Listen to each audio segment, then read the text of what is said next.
This is the case against David Patton. Oh, okay, but then you all been like, fine, David Patton. You go back in the jail, they'll call David Patton, it'll be rescheduled for tomorrow if you wish. This is my property, though. But this is my property. David Patton is my property. And I'm here to establish that David. You want to take your place here, David? I'm not David Patton. I'm not David Patton.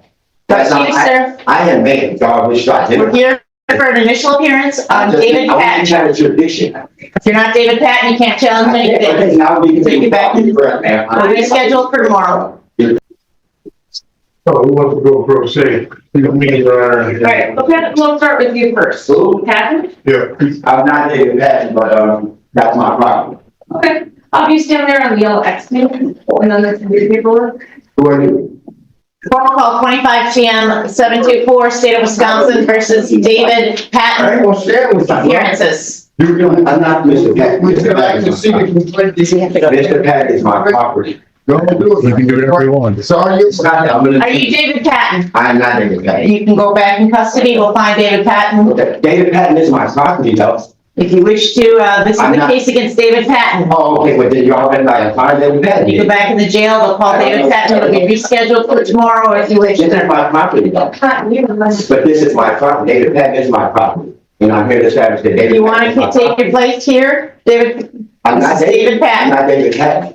That's not, You, sir. I am making dog shot. We're here for an initial appearance on David I want to Patton. challenge jurisdiction. If you're not David Patton, you can't challenge anything. Okay, now we can Take it back. We'll be Rescheduled for tomorrow. Yeah, he's just getting settled. Sure. Thank you very much. This is 25 CM 724, State of Wisconsin versus David M. Patton. There is a representative from the state here. This hearing will be set over. The information that I received from the bailiffs prior to the hearing today was that Mr. Patton was unable to control himself in a safe and appropriate manner, despite their attempts to do so and facilitate his appearance. So we will set his case over to another day, and hopefully we'll have more cooperation from Mr. Patton. We are adjourned. A bailiff that not real cooperative or willing to hearing. All right. Well, we'll call the case of the state of Wisconsin versus David Patton. It is case 25 CM 724. May we have a hearing, please? Attorney Stan Woodard with the Fund Defender's Office appearing on behalf of Mr. Patton. Mr. Patton, has not, Mr. Patton wants to go pro se. That's the information I have on our paperwork here, so I will allow him to go pro se if that's what he wishes to do. Okay, well, it appears that there's an attempt at least to conduct this hearing via Zoom. I can see that Deputy Gilmore is connected via Zoom and is in a housing unit at what appears to be the city. Mr. Woodard, to help you today, or did you wish to represent yourself? Mr. Patton, would you like to represent yourself or have an attorney? And I'm not in your jurisdiction. Because I am not David Patton. David Patton is my name. It was given to me at birth. And that's why I keep telling you, if I was to appear in front of that camera, I would be committing fraud. I would be participating in your game of fraud. I can check it out. I have never given anybody authorization to speak for me. And Okay. I put y'all on the record that I did the Constitution. I do not get any of our Mr. Patton, you don't have, Mr. Patton, can you hear me?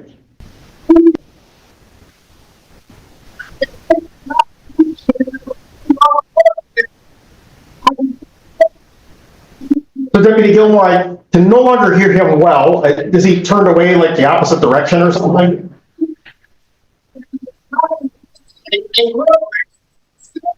I understand. I'm really not able to hear Mr. Patton anymore, though I can hear he's speaking. Did he like turn an opposite direction or something? Is that why the audio level changed?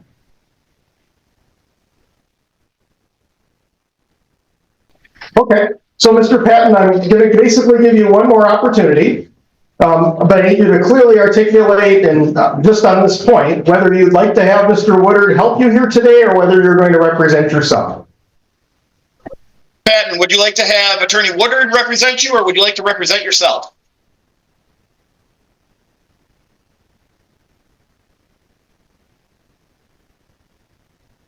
I think there was no response, Deputy Gilmore? No response, Commissioner. All right, well, since I can't take a full waiver of his right to counsel, Mr. Woodard, hopefully we can have you do your best here today. Your Honor, I can advise you, I don't mind either way, don't get me wrong, but it does say on the information I have in my from the office, that says he does not want a public defender and wants to go pro PER. Okay. So, I mean, our office has got that information. I just need to say that, Your Honor. I appreciate that. So the record reflects that there was an attempt to conduct this hearing 2 days ago on the 2nd.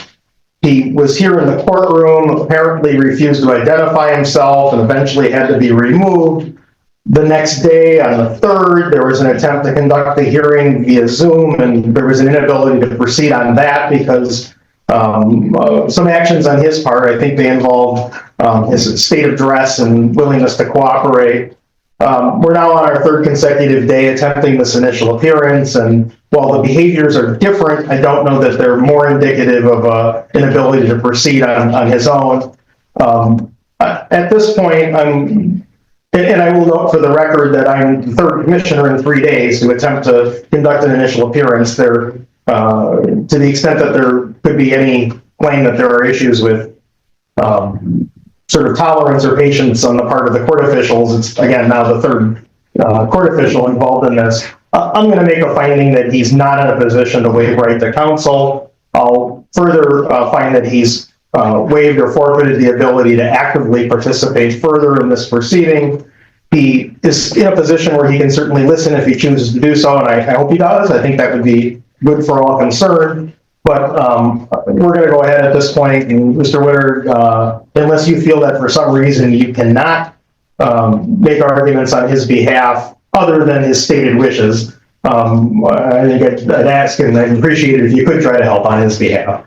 I think that would be good for all. Attorney Nelson, any position regarding bail for Mr. Patton? Yes, the state is requesting a cash bond in the amount of $500. No contact with Anitra B, that is A-N-I-T-R-A, James B, or the co-defendant Deja B. State believes cash is appropriate at this point, particularly given Mr. Patton's extreme uncooperativeness while in the jail. State does not believe this is indicative of someone who's going to show up to court willingly. And I think that some amount of cash is necessary to ensure his appearance in the future. And I do see that he is also on an ES hold. I assume that means the clerk is going to assign this to some particular branch. I will assign it to a particular branch. The branch that I would assign it to based on the hold would be branch 3, due to the supervision out of branch 12 and our court math. The co-defendant does have open cases in branch 7, however, so I'll be assigning it there. Yep, I think that makes sense. I think the statutory provision on co-defendant trials trumps the local court rules. Attorney Nelson, are you aware of any reason why we should be addressing mental health competency, or is it your position that what we're seeing here is more a product of sort of an effort to disrupt rather than something mental health related? I don't have enough personal knowledge of Mr. Patton's situation. I've not spoken to him directly. My personal impression at this time is that this is more behavioral and an attempt to be disruptive than mental health. That being said, if the behavior continues, maybe I'll put a note in that competency should be considered, but at this time, I'm not competency concerns. All right, Mr. Woodard? Thank you, Your Honor. Well, Mr. Patton is claiming that he's not Mr. Patton. He has another name. I don't know what that means in terms of his ability to understand what's going on. He does have a appeal hold on it, from what I understand, from the information that I have in front of me from my office. And so he's not gonna go anywhere, at least for a while anyway. I will represent him for today's purposes only. I say that, Your Honor, looks like the matters contained here are misdemeanor matters. We're reading of this complaint. And in regard to these misdemeanor matters, and Mr. Patton, if I'm finding the problem caused by the court, we would stand mute and ask for a tender plea of not guilty. Other than that, that's about as far as I can go. I will ask for a modest amount of cash bail. This, in regards to Mr. Patton, this is a misdemeanor battery, and then there is a tip misdemeanor, and then a disorderly. So these misdemeanor matters, there is no violation of pending bail or anything like that, or pending case. So we're going to ask for a signature bond, Your Honor, in light of the situation, and that's about the best I can do. And I'm hesitant to ask this question, but I think I should. The booking sheet actually has him booked in on two separate battery sets of allegations with two separate Madison Police Department case numbers. This complaint appears to address one of them, but I'm not sure that it addresses the other. If it would help Attorney Nelson for me to give you the MPD case numbers, I'm certainly happy to do that. I actually can't search things using the agency number, so I only have this one. Opportunity to look at the allegations in the complaint. I've also looked at CCAP, and I did view the DOC locator to try to figure out what his status was with his agent prior to this, and a little bit of history. This is an Act 3 eligible offense, meaning that there are violent crimes alleged. Those that means that I'm also supposed to consider not just appearance risk, but also protection of the community, both specific victims and the community as a whole. I'm also supposed to consider the risk of witness intimidation and the consideration of any affirmative defenses. In addition, I'm supposed to consider prior violent crimes. I will concede that I have not explored every single case in Mr. Patton's history. The DOC locator, and combined with CCAP, says that he's on ES for a substantial battery that appears was committed against the same individual who was identified as a victim in this complaint. And I want to review this complaint just a little closer to make sure I'm getting that right. And Commissioner, it does appear that the defendant has reapproached the laptop and is holding up some sort of sign. All right. And it says, "I am not David. David Patton is my property." So yes, I think that is consistent with Ms. Nelson's observation that this is essentially a sovereign citizen game, and it's one I don't play. Again, charged with, in this complaint, with battery and attempted battery of individuals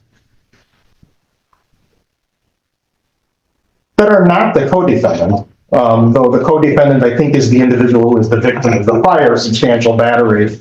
In any event, he has a prior recent history for violent offenses. This complaint alleges violent offenses. It's plain that he doesn't recognize essentially the jurisdiction of the court. I think he said that as much himself earlier. He's not willing to cooperate with the process really in any way, shape, or form. And there are some very real dangers here. There's also an allegation in this complaint of an attempt, or not an attempt, I should restate that, a threat to blow up a house. I'm not setting anything less than $2,500. I'll set that. I'll order the no contact condition with respect to Anitra B. I agree with the state's position that right now there's not real reason to doubt competence, that this is essentially gamesmanship on the part of Mr. Patton, and therefore I won't make a competency referral. But when he has counsel appointed, or if he has counsel appointed, or if either the judge assigned to the case or the state think it's appropriate, they're free to raise that issue with the judge at a later time. And Commissioner, I think there were a couple of other no contacts requested, James J. and Deja B. Yeah, that's certainly appropriate. I'll adopt those as well. Thank you. I'm so sorry, actually, it should be James J. I think I said it wrong the first time. I think I had actually corrected it when I was reminding the Commissioner. All right, yeah, and that's consistent with what's in the complaint. So it'll be adopted as it's been amended here. All right, good luck, Mr. Patton. I hope this goes back. What started as defiance ended with a harsh reality. In every case, the judge made one thing crystal clear: respect the courtroom, understand the law, and never mistake confidence for preparation. One wrong decision can change everything.